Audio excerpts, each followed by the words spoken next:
សូមជម្រាបសួរប្រិយមិត្តដែលតាមដាននៅក្នុង Channel បងហួតទាំងអស់គ្នាថ្ងៃនេះខ្ញុំបាទបងហួតគឺជាម្ចាស់ Channel ផ្ទាល់នឹងធ្វើការសម្រាយនៅភាពបន្តរបស់យើងក្រោយពីបានបញ្ចប់បុណ្យប្រពៃណីជាតិខ្មែរ Admin គឺដឹងច្បាស់ថាមិនខុសពីបុណ្យមុននោះទេអំឡុងពេលដែលធ្វើដំណើរទៅស្រុកគឺលុយពេញហោប៉ៅប៉ុន្តែនៅពេលដែលត្រឡប់មកវិញគឺអស់រលីងប៉ុន្តែយើងនឹងបានត្រឡប់មកវិញនៅអនុស្សាវរីយ៍ល្អៗនិងការសប្បាយចិត្តនៅពេលដែលយើងបានជួបជុំបងប្អូនក្រុមគ្រួសាររបស់យើងអូខេអ្នកទាំងអស់គ្នាយើងធ្វើការសំណេះសំណាលគ្នាត្រឹមតែប៉ុណ្ណេះបានហើយយើងនឹងចាប់ផ្ដើមចូលមកកាន់សាច់រឿងរបស់យើងទាំងអស់គ្នាប៉ុន្តែមុននឹងបន្ត Admin ក៏សូមអរគុណទៅដល់អ្នកដែលបានប៉ាកាហ្វេ Admin ផងដែរហើយរឿងរបស់យើងនឹងត្រូវបញ្ចប់ Season 1 ត្រឹមតែ3ភាគនេះទៀតតែប៉ុណ្ណោះអញ្ចឹងហើយយើងទាំងអស់គ្នានឹងចាក់ឆ្ងាយពីសិជនជាមួយនឹង TO មួយរយៈធំរងចាំ website ធ្វើនៅ Season 2សិជនទទួលបានសមាជិកថ្មីមួយទៀតដែលជាពូជក្របអែនពួកគេទាំងអស់គ្នាគឺពិតជាភ្ញាក់ផ្អើលខ្លាំងមែនទែននៅពេលដែលបានឃើញក្របអែននេះមានជីវិតដូចជាពពួកក្របអែនដែលបានធ្វើសង្គ្រាមជាមួយនឹងពួកគេកាលពីលើកមុនប៉ុន្តែយើងមើលទៅវាដូចជាមិនកាយសាហាវអីឡើយនៅពេលនោះសិជនក៏បាននិយាយថា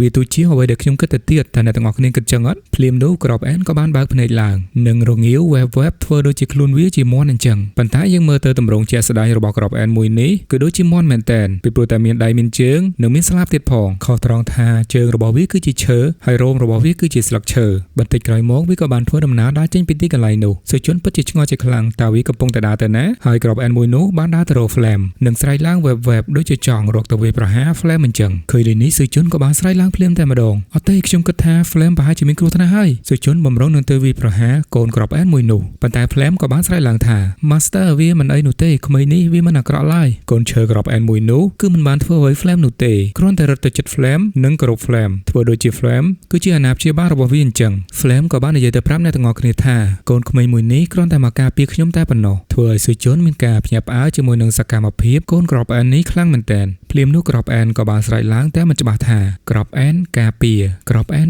ការពារដើមឈើពិភពលោកធ្វើឲ្យសិជនឆ្ងល់នៅពាក្យនេះជាខ្លាំងហើយងាកទៅសួរទន្សាយខ្មៅតើស្អីគេគឺជាដើមឈើពិភពលោកទន្សាយខ្មៅក៏បានក្រវីក្បាលគេមិនដឹងដូចគ្នាប៉ុន្តែខូងដូចជាមិនបានគិតអីដូចគេនោះទេគេក៏បានឆ្ងល់ថាតើពាក្យនោះវាគឺជាអាហារខូងគេគិតតែពីរឿងអាហារតែប៉ុណ្ណោះភ្លាមនោះ System ពី Alien មួយក៏បានប្រាប់គេដើមឈើពិភពលោកគឺជាដើមឈើដ៏អាចកំបាំងដែលមានថាមពលដ៏ច្រើនមហាសាលហើយវាត្រូវបានគេនិយាយថាមានតែអ្នកដែលទទួលស្គាល់ដើមឈើពិភពលោកតែប៉ុណ្ណោះដែលអាចទទួលបានពរជ័យរបស់វាហើយរីករាយនឹងភាពរុងរឿងគ្មានព្រំដែនរួចសិជនក៏បានបន្តសួរទៅ Alien ទៀតថាហើយចុះអំពីក្របអែនមួយនេះវិញ Alien ក៏បន្តប្រាប់ទៀតថាចំពោះក្របអែនបន្សុទ្ធនេះវិញត្រូវតែជាអ្នកដែលការពារដើមឈើពិភពលោកតាំងពីដើមមកកាលពីយូរលង់ណាស់មកហើយពួកវាត្រូវបានបំផ្លាញដោយកម្លាំងអាក្រក់ដែលបានហូរចេញពីខាងក្រៅប៉មខ្ញុំក៏មិនបានដឹងច្បាស់ដូចគ្នាពីព្រោះតែពេលនេះខ្ញុំឃើញត្រឹមតែពួកក្របអែនតែប៉ុណ្ណោះនៅពេលនោះសិជនក៏បាននិយាយថាហើយចុះមិនបានក្របអែនទូចមួយនេះវាការពារ Flame អញ្ចឹងមានន័យថា Flame របស់យើងគឺជាដើមឈើពិភពលោកលើបែបនេះហើយ Flame ពិតជាមានការភ្ញាក់ផ្អើលជាខ្លាំងនាងក៏បានប្រកាសទៅកាន់សិជនវិញភ្លាមៗថា Master គ្មានផ្លូវដែលខ្ញុំអាចជាដើមឈើដែលល្អបែបនោះទេខ្ញុំគ្រាន់តែជាដើមប៉មដ៏តូចមួយតែប៉ុណ្ណោះនៅពេលនោះ Ellen ក៏បាននិយាយទៅប្រាប់សិជនថាវាមិនមានដើមឈើពិភពលោកនៅក្នុងពងខ្មៅទេឥឡូវនេះព្រោះតែវាមិនបានបង្ហាញសញ្ញាអ្វីឲ្យយើងឃើញឡើយហើយការដែលក្របអែនទូចមួយនេះទៅជិត Flame ដោយសារតែកម្លាំងថាមពលរបស់ Flame ប្រហែលជាវាគិតថា Flame នឹងក្លាយទៅជាដើមឈើពិភពលោកហើយសិជនឃើញហើយគេក៏បាននិយាយថាតើ Flame មានកម្លាំងអាចក្លាយទៅជាដើមឈើពិភពលោក Flame ក៏នៅតែប្រកែកថាខ្ញុំគ្រាន់តែជាដើមប៉មមួយដែលមិនសំខាន់តែប៉ុណ្ណោះភ្លាមនោះសិជនក៏បញ្ជាឲ្យទន្សាយខ្មៅជាមួយនឹងខូងទៅយកធុងទឹកហើយនឹងបានប្រាប់ឲ្យពួកគេយកទឹកដែលស្អាតមកខូងជាមួយនឹងទន្សាយខ្មៅមិនចាំយូរនោះទេគេក៏បានរត់រុយទៅតាមបញ្ជារបស់សិជនតែម្ដងហើយសិជនក៏បានងាកទៅនិយាយជាមួយនឹង Flame វិញ Flame តើអ្នកប្រហែលជាមានអារម្មណ៍ថាត្រជាក់ឬក៏ក្តៅហើយមែនអត់តើចង់បានត្រូវពន្លឺថ្ងៃបន្ថែមទៀតអត់គ្រាន់តែប្រាប់ខ្ញុំមកប្រសិនបើចង់បានអីផ្សេងទៀតឥឡូវហ្នឹងខ្ញុំនឹងឆាប់មកឲ្យញឹកញាប់ដើម្បីជួយខាត់សក់ឲ្យណាក្របអែនមិនសតដៃនេះត្រូវតែការពារ Flame ឲ្យបានល្អលឿននៅអាកូនក្របអែនទូចនោះវាក៏បានរត់ជុំវិញ Flame ហើយនឹងនិយាយថាការពារអញ្ចឹងគឺមានន័យដែរថាអាក្របអែនទូចនោះគឺយល់នៅអ្វីដែលសិជនបាននិយាយសិជនក៏បន្តនិយាយទៅកាន់ Flame ទៀតថា Flame របស់យើងគឺត្រូវតែបន្តធំឲ្យលឿនហើយ Flame ក៏បានសើចហ៊ីបន្ទាប់ពីការសន្ទនា Flame ជាមួយនឹងសិជនត្រូវបានបញ្ចប់ប្លង់របស់យើងក៏បានកាត់មកជាន់ទី67ឯនេះវិញសង្គ្រាមរវាងអ្នកចម្បាំងបង្គួយជាមួយនឹងពពួកកណ្ដូបក្រហមនៅពេលនេះកណ្ដូបបានប្រែរូបរាងទៅជាពណ៌ស្វាយអស់ហើយគឺជាពណ៌ដែលការជាងគេនៅក្នុងចំណោមពណ៌ទាំងអស់ហើយពួកវាមកលើកនេះច្រើនជាងលើកមុនទៅទៀតពពួកកណ្ដូបពណ៌ស្វាយនោះបានវាប្រហារយ៉ាងសន្ធោសន្ធៅទៅលើជាន់ទី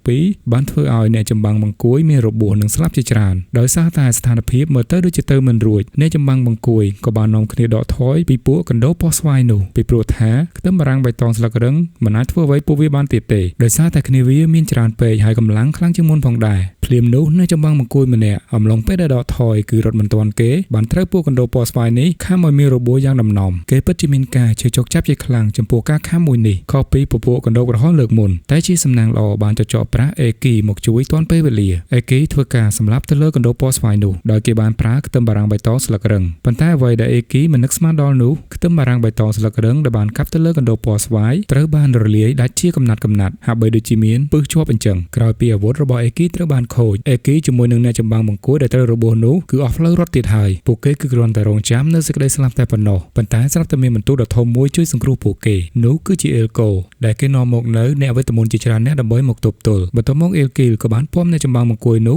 រត់យ៉ាងលឿនសម្ដៅមករកទីទួលសុវត្ថិភាពអ្នកវេទមន្តជាច្រើនអ្នកគឺនៅការពារពួកគេពីការវាយប្រហាររបស់ពួកកណ្ដោពណ៌ស្វាយរីឯបរិះបង្គួយម្នាក់នោះគឺមានរបួសយ៉ាងធ្ងន់ធ្ងរដោយគេមិនដឹងខ្លួននោះទេអេកូក៏បានសួរទៅអេគីថាអេគីតើឯងមិនអីទេឯងមានត្រូវរបួសកន្លែងណាអត់តើវាកំពុងតែមានរាយកើតឡើងហើយអ្វីបានជាពួកកណ្ដោបដូរទៅជាពណ៌ស្វាយពួកអ្នកចម្បាំងបង្គួយគេបាននិយាយថាយើងមិនដឹងនោះទេទើបតែមួយរយៈមុនប៉ុណ្ណោះពួកគេក៏បានខ្លាចទៅជាកណ្ដោពណ៌ខៀវនៅពេលនោះអេលកូក៏បាននិយាយថាយើងគួរតែដាំខ្ទឹមបារាំងបៃតងស្លឹករឹងបន្ថែមទៀតគេនិយាយមកគឺមិនដឹងនោះទេថាខ្ទឹមបារាំងបៃតងនៅពេលនេះប្រើការមិនបានឡើយអេគីក៏បាននិយាយទៅកាន់គេថាវាមិនអាចប្រើបានទៀតទេមើលនេះណែវាបានរលាយខ្ទេចអស់ទៅហើយយើងងាកមកអ្នកចម្បាំងបង្គួយដែលត្រូវបានកណ្ដោពណ៌ស្វាយខាងម៉ានេះវិញគឺគាត់ត្រូវពើយ៉ាងធ្ងន់ធ្ងរមិនមានសង្ឃឹមនៅក្នុងការជួយសង្គ្រោះនោះទេហើយយើងក៏បានដឹងថាពពួកកណ្ដោពណ៌ស្វាយនោះគឺជាកណ្ដោដែលមានពឹសខ្លាំងពួកអ្នកចម្បាំងបង្គួយរងរបួសនិងបានស្លាប់ជាច្រើនហើយអ្នកវេទមន្តដែលកំពុងតែទប់ទល់ជាមួយនឹងកណ្ដោពណ៌ស្វាយនោះគេក៏បាននិយាយថាពឹសរបស់កណ្ដោពណ៌ស្វាយនេះគឺខ្លាំងណាស់ពួកវានឹងសាយភាយជាតិពុលគ្រប់ទីកន្លែងសូម្បីតែដីនិងខ្យល់ក៏ត្រូវបានបំពុលដែរហើយប្រសិនបើយើងសម្លាប់វានោះពឹសរបស់វានឹងសាយភាយពេញដីហើយនៅពេលនេះពួកអ្នកចម្បាំងបង្គួយគឺមិនអាចប្រយុទ្ធបានទេលុះត្រាតែប្រើវេទមន្តហើយណាមួយគ្នារបស់ពួកគេនៅសល់ចំនួនតិចទៀតនៅពេលនេះអេគីក៏បានគិតថាចំនួនរបស់អ្នកចម្បាំងបង្គួយកំពុងតែធ្លាក់ចុះនៅក្នុងអត្រានេះជាន់ទី67នឹងត្រូវបានលើកតបាក់ដោយពួកកណ្ដោក្រហមពណ៌ស្វាយទាំងនេះភ្លាមនោះ Jeff ដែលជាអ្នកដឹកនាំឆ្មាអ្នកជំនួញដែលទទួលបានតំណែងអំពី TO គេក៏បាននិយាយទៅកាន់អេគីថាអេគីនេះគឺជាខ្ទឹមបារាំងបៃតងមិនសាបជាតិពុលដែលយើងនាំមកពីជាន់ទី99តើវាអាចជួយឲ្យបានខ្លះអត់កំពុងតែពិបាកនៅក្នុងការរកដំណោះស្រាយផងអេលគីគឺបានរកឃើញដំណោះស្រាយដ៏ល្អមួយដោយគេបានឲ្យអ្នកដែលត្រូវពើទាំងអស់ហូបខ្ទឹមបារាំងបៃតងមិនសាបជាតិពុលនេះក្រោយពីអ្នកចម្បាំងបង្គួយបានហូបខ្ទឹមបារាំងបៃតងមិនសាបជាតិពុលរួចហើយយើងឃើញថាវាពិតជាដំណើរការមែនគឺអ្នកដែលត្រូវពើនោះបានជាសឹងតែ 100% បន្ទាប់មកគេក៏បានឲ្យខ្ទឹមបារាំងបៃតងមិនសាបជាតិពុលទៅអ្នកចម្បាំងបង្គួយមួយចំនួនហើយក៏បាននិយាយប្រាប់ទៅពួកគេថាអ្នកទាំងអស់គ្នាយកខ្ទឹមបារាំងបៃតងមិនសាបជាតិពុលនេះទៅប្រើប្រាស់ទៅឆ្មាទាំងអស់ប្រញាប់ទៅយើងត្រូវតែទៅប្រាប់ដំណឹងដ៏សំខាន់នេះទៅជាន់ទី99មធ្យោបាយតែមួយគត់ដើម្បីបង្វែរសង្គ្រាមមួយនេះគឺខ្ទឹមបារាំងបៃតងមិនសាបជាតិពុលគឺពួកគេបានដាក់ខ្ទឹមបារាំងបៃតងមិនសាបជាតិពុលទៅឲ្យកណ្ដោពណ៌ស្វាយនោះស៊ីរួចប្លង់របស់យើងក៏បានកាត់មកមេឯនេះវិញដែលពួកមេទាំងអស់គ្នាកំពុងតែធ្វើដំណើរទៅជាន់ទី99ភ្លាមនោះអូរ៉ែនក៏បានយកឈើមួយទៅចាក់ក្នុងរបស់ស្ការ៉ាមក៏បានសួរគេថាហើយអ្វីបានជាឯងយកឈើមកចាក់យើងអូរ៉ែនក៏បាននិយាយទៅកាន់គេថាកុំចង់លេងសើចតែឯងកំពុងតែលាក់ស្អីនៅក្នុងអាវនឹងអូរ៉ែនក៏បានប្រកែកនឹងគេវិញខ្ញុំមានបានលាក់អីមកពីណាមិនបានចេះតែមកចោលប្រកាន់អ្នកស្លូតត្រង់អញ្ចឹងនៅពេលនោះ Helga ក៏បាននិយាយទៅកាន់ស្ការ៉ាមកុំភ្លេចណាថាឯងកំពុងតែនៅលើខ្នងរបស់យើងឯងធ្វើអ្វីអារម្មណ៍របស់យើងគឺដឹងគ្រប់យ៉ាងអាចច្រមុះ Godblink អូរ៉ែនក៏បានលូកដៃចូលទៅក្នុងអាប៉ៅរបស់ស្ការ៉ាមហើយនិយាយទៅកាន់ស្ការ៉ាមឆាប់ឲ្យវាមកខ្ញុំមកវាក៏នៅក្នុងអាប៉ៅនេះមែនទេអូរ៉ែនដកចេញមកគឺជាកូនសោមួយឃើញថាវារាងស្អាតដែរហើយស្ការ៉ាមក៏បានប្រាប់ទៅអូរ៉ែនថានោះជាកូនសោផ្ទះរបស់ខ្ញុំទេខ្ញុំប្រាប់ឯងហើយតែយើងគ្មានអីទាំងអស់ហ្នឹងឃើញដូចនេះអូរ៉ែនក៏ធ្វើការរឹបអូសយកកូនសោនោះតែម្ដងហើយយកវាដាក់ចូលទៅក្នុងបង្វិចរបស់គេរួចមេធីអូក៏បានសរសើរទៅកាន់អូរ៉ែនឯងគឺធ្វើបានល្អខ្លាំងណាស់ក្រោយមកអាយណាដែលបានគេងនៅក្នុងមួករបស់ធីអូក៏បានក្រោកឡើងហើយនឹងបានហៅទៅធីអូតែយើងបានមកដល់ហើយមែនអត់ធីអូក៏បានតបទៅកាន់អាយណាវិញឥឡូវនេះគឺពួកយើងបានមកដល់ជាន់ទី99ហើយអាយណាយើងអាចបានមកលឿនបែបនេះគឺដោយសារតែផ្លូវឆ្លងកាត់ល្បឿនពន្លឺពិតជាអរគុណខ្លាំងមែនទែនអាយណាក៏បានតបវិញវាមិនអីទេធីអូហើយធីអូក៏បានសួរទៅកាន់អាយណាទៀតតែអ្នកមិនអីទេហេតុអ្វីបានជាមិនគេងតទៅទៀតអាយណាក៏បានឆ្លើយតបទៅកាន់ធីអូវិញខ្ញុំពិតជាបានគេងលក់ស្រួលណាស់នៅក្នុងមួករបស់ធីអូដូច្នេះនៅពេលនេះខ្ញុំបានជាសះស្បើយទាំងស្រុងហើយយើងនឹងត្រូវទៅជួបស៊ីជុននៅលើនេះដូច្នេះខ្ញុំមិនអាចឲ្យស៊ីជុនឃើញខ្ញុំកំពុងតែគេងបានទេបន្ទាប់មកអេខាក៏បានស្រែកថាធីអូគឺខ្ញុំបានឃើញស៊ីជុននៅទីនោះស៊ីជុនកំពុងតែធ្វើការប្រជុំជាមួយនឹងគ្នារបស់គេហើយគេក៏បានសួរទៅអាកូនត្រែនក្របអែននោះថាតែចេញមកខាងក្រៅអញ្ចឹងមានអារម្មណ៍មិនដែររួចទន្សាយក៏បានសួរទៅកាន់ស៊ីជុនហើយតែចុះមានរឿងកើតឡើងទៅប្រសិនបើគេខ្លាចទៅជាបិសាចក្របអែនម្ដងទៀតស៊ីជុនមិនទាន់បាននឹងឆ្លើយសំដួលរបស់ទន្សាយនោះទេសំឡេងស្រែកហៅរកគេពីក្រៅក៏បានមិនលឺឡើងកាន់តែគៀកដូច្នេះហើយបានជាស៊ីជុនក៏លេចមើលទៅក្រោយហើយនឹងឃើញធីអូនឹងគ្នាបានមកដល់ហើយស៊ីជុនក៏បានធ្វើការស្វាគមន៍ទៅកាន់ធីអូទៅអ្នកគ្រប់គ្នាគឺមើលមកដូចជាធម្មតានោះទេប៉ុន្តែសម្រាប់ទន្សាយខ្មៅរបស់យើងវិញគឺមិនធម្មតា ដាឡើយពីព្រោះតែពេលវេលាដែលគេខំទន្ទឹងរង់ចាំគឺបានមកដល់ហើយនៅពេលនេះគឺគេបានមើលឡើងផ្លឹកតែម្ដងគឺគេសម្លឹងមើលទៅកាន់ព្យូក៏បានមើលទៅទន្សាយខ្មៅវិញថែមទាំងអោនគោរពទៅទន្សាយខ្មៅទៀតផងធ្វើទន្សាយខ្មៅឡើងអៀនមកទន្សាយកណ្ដៀវក៏បានសួរទៅទន្សាយខ្មៅតែឯងធ្លាប់ស្គាល់ក្មេងស្រីដ៏ស្រស់ស្អាតម្នាក់នោះដែរមែនអត់ទន្សាយខ្មៅបាននិយាយទាំងអៀនថាគឺធ្លាប់បានជួបនាងត្រឹមតែ2-3 សេខិនតែប៉ុណ្ណោះចំណែកឯធីអូវិញគឺក៏បានដើរទៅជិតក្របអែនទូចនោះហើយនិយាយថានៅទីនេះមានអ្នកដែលមិនដែលស្គាល់មួយដែរនោះឃុំក៏បានប្រាប់ទៅធីអូនេះគឺជាក្របអែនគេគឺជាអ្នកការពារដើមឈើពិភពលោកនៅពេលនេះគឺការពារហ្វ្លែមចំណែកឯកូនក្របអែននោះគេនិយាយទៅកាន់ធីអូដូចជារដងអញ្ចឹងគេចេះតែនិយាយពាក្យការពារតែប៉ុណ្ណោះធីអូក៏មិនយល់នៅពាក្យសម្ដីរបស់គេផងដែរយើងក៏លេចមកខាងអាយ៉ាណានេះវិញសុជនក៏បានសួរទៅកាន់អាយ៉ាណាតើនរណាគេនេះគឺជាមិត្តរបស់អ្នកអាយ៉ាណាហើយអាយ៉ាណាក៏បានប្រាប់ទៅសុជននេះគឺជាព្យូហើយនាងគឺជាកូនសិស្សរបស់ខ្ញុំព្យូបាននិយាយទៅកាន់សុជនដោយសភាពរៀបសារសួស្ដី Black Dragon ពិតជាមានកិត្តិយសខ្លាំងណាស់ដែលបានជួបអ្នកនៅទីនេះខ្ញុំគឺជាព្យូសុជនក៏បានញញឹមដាក់គេហើយនិយាយថាពិតមែនហើយរីករាយណាស់ដែលបានជួបអ្នកខ្ញុំមានឈ្មោះថាផាសុជនហើយខ្ញុំថាសុជនទៅវាមើលទៅស្រួលស្ដាប់ជាង Black Dragon ហើយចុះតើហេតុអ្វីបានជាអ្នកមកដល់ទីនេះអ្នកមិនមែនគ្រាន់តែមកស្វាគមន៍ខ្ញុំប៉ុណ្ណឹងទេមែនអត់ព្យូក៏បាននិយាយទៅកាន់សុជនវិញដោយការរំពឹងទុករបស់ខ្ញុំមែននេះគឺជា Black Dragon ពិតមែនហើយខ្ញុំមិនមែនមកទីនេះត្រឹមតែជម្រាបសួរនោះទេខ្ញុំមកដើម្បីសុំជំនួយលើហើយធ្វើឲ្យសុជនឆ្ងល់ជាខ្លាំងបន្ទាប់មកអាយ៉ាណាក៏បាននិយាយម្ដងព្យូគឺជាកូនសិស្សរបស់ខ្ញុំប៉ុន្តែនាងគឺជាម្ចាស់ស្ត្រីចុងក្រោយនៃនគរ Red Bull ដែលនៅជាន់ទី55នៃប៉មនាងមកទីនេះគឺដើម្បីសុំការការពារអំពី Black Dragon គ្រាន់តែលើថានោះគឺជាព្រះនាងធ្វើឲ្យសុជនមានការភ្ញាក់ផ្អើលជាខ្លាំងជាពិសេសគឺវងទន្សាយទាំងអស់តែម្ដងគឺធ្វើការអន់គោរពព្រះនាងភ្លាមនិងបាននិយាយទៅកាន់ព្រះនាងថាតើនរណានឹងគិតថាព្រះនាងនឹងមានជីវិតហើយនឹងរឹងមាំបែបនេះពួកយើងសូមអភ័យទោសចំពោះការមិនទទួលស្គាល់ភាពខ្ពង់ខ្ពស់របស់ព្រះនាងរួចទន្សាយជាប្រពន្ធក៏បាននិយាយម្ដងក្នុងនាមយើងជាប្រជាជនរបស់ព្រះនាងពិតជារំភើបចិត្តជាខ្លាំងនៅពេលដែលបានឃើញព្រះនាងក្លាយទៅជាព្រះនាងដ៏ស្រស់ស្អាតបែបនេះព្យូក៏បាននិយាយទៅកាន់ពួកគេអ្នកទាំងអស់គ្នាចាប់ក្រោកឡើងយើងមិនចាំបាច់ធ្វើលក្ខណៈជាផ្លូវការបែបនេះនោះទេក្រោយមកពួកគេទាំងអស់គ្នាក៏បានយំយ៉ាងខ្សឹកខ្សួលអោបទៅព្រះនាងធ្វើឲ្យ admin គឺជាអ្នកសម្រាយនេះក៏អួរដើមកដូចគ្នា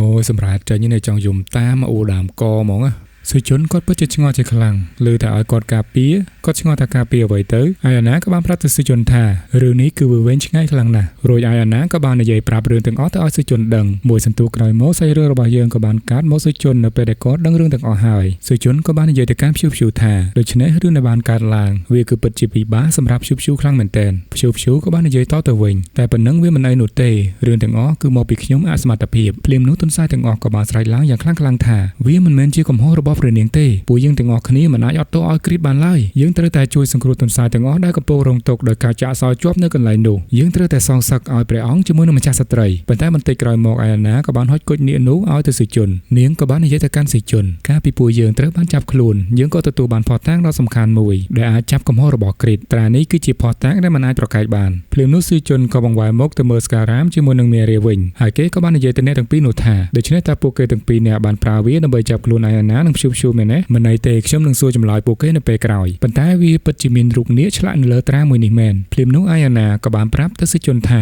ត្រាមួយនោះមិនមែនមកពីទីនេះនោះទេវាគឺជាសញ្ញាត្រារបស់នាគពណ៌សហើយក៏ជាកម្មសិទ្ធិរបស់លោកតា Khilima យើងឃើញថារឿងរបស់យើងកាន់តែវែងឆ្ងាយទៅហើយក៏វាកាន់តែល្អមើលផងដែរដូច្នេះនៅក្នុងភាគទី98 admin សូមបញ្ចប់នៅត្រឹមនេះយើងនឹងជួបគ្នាម្ដងទៀតនៅភាគក្រោយដូចជារាល់ដងអញ្ចឹង admin ក៏សូមនៅអរគុណដល់សំណប់ចិត្តរបស់ admin បន្តិចសិនជាដំបូង admin ក៏សូមអរគុណទៅដល់ណារ៉ុងដែលបានឧបត្ថម្ភ admin ចំនួន 4000 រៀលហើយក៏សូមអរគុណទៅដល់គ្នាយើងម្នាក់ទៀតដែលមានឈ្មោះថាមេឈៀងបានឧបត្ថម្ភ admin ចំនួន 1604 រៀលសូមអរគុណទៅដល់គ្នាយើងម្នាក់ទៀតដែលមានឈ្មោះថាពិសិដ្ឋបានឧបត្ថម្ភ admin ចំនួន500រៀលសូមអរគុណទៅដល់ឆេងហុងដែលបានឧបត្ថម្ភ admin ចំនួន2222រៀលពិតជាអរគុណខ្លាំងមែនទែននិងសូមអរគុណទៅដល់គ្នាយើងចុងក្រោយដែលមានឈ្មោះថាសៃហាបានឧបត្ថម្ភ admin ចំនួន1200រៀលផងដែរ admin ពិតជាអរគុណខ្លាំងមែនទែនដល់ទឹកចិត្តរបស់អ្នកទាំងអស់គ្នានៅថ្ងៃនេះ admin គឺមានតែប៉ុណ្្នឹងឯងសូមអរគុណសូមជម្រាបលា